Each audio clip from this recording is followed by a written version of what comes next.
Hey everyone, wanted to talk about our upcoming updates and lost my little video viewers, so this is the one you're going to get, which will be me with little birds flying over my head. The first thing I wanted to talk about was 811. Please do not forget, when you take on a listing, you're supposed to be calling 811 and getting those reports. So remember, those are the reports that you get. You dial Miss Utility and you're supposed to be getting those. I just got a letter that's accusing us of not calling 811 on one of our listings, and I had to write some nice letter back. So please, please, please, remember it's a $2,400 fine from the state. I believe it's coming from the state. If you bust any, lines, don't do that. Plus, also, it could cost a lot more than that if they have to repair something.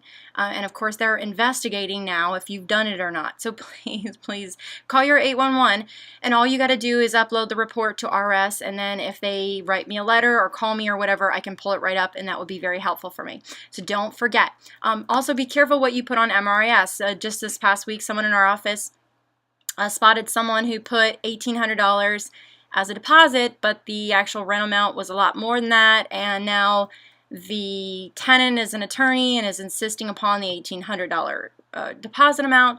Rightfully so. They put $1,800, and I believe that if they try to charge her more, that could be perceived as discrimination. So make sure that you're actually paying attention to what you write down in MRIS, or you could be held accountable. Imagine what the landlord's going to feel when they don't get the actual deposit amount that they were hoping for. Whose pocket do you think it's coming out of? It's definitely coming out of yours. Thank you. Also, just to let you know, it's so very important.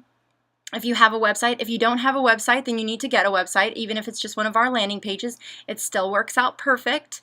But you need to be making sure that your voicemail messages say that you're in real estate. Again, how are you going to get the message out if you're keeping it a secret? So a good example would be, hello, you've reached, of course your name is going to be going there, with Move for Free Realty, your DC, Maryland, and Virginia expert, or whatever you want to fill in the blank there, okay? Fill with that whatever you want. Please leave a message or visit my website at, okay, and this will encourage more people to go to your website. Or you could say, for a fresh listing, or a fresh list of new homes for sale, please visit my website at, okay, so this is good. So you want to encourage more people to go to your website.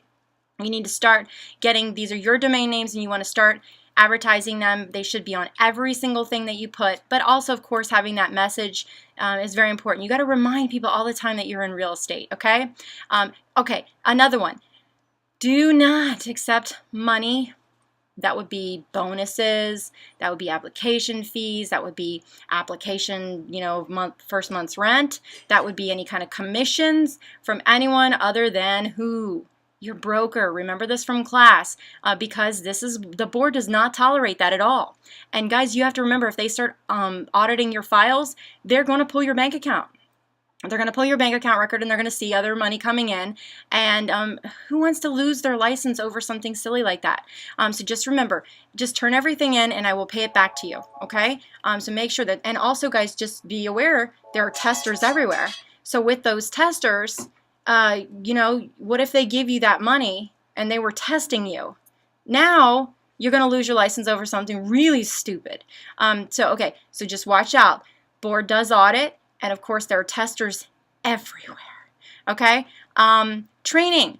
Yes, I've got a training. Now I had set it up for tomorrow, but I have a few people who have told me that they're wanting Wednesday instead.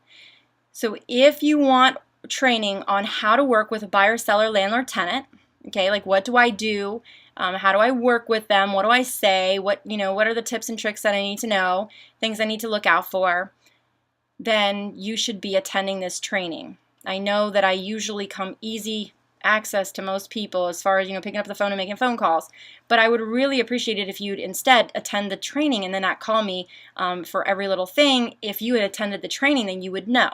So pretty please, attend these trainings if you're needing help with this. If you don't need help with it, then of course I don't expect you to attend.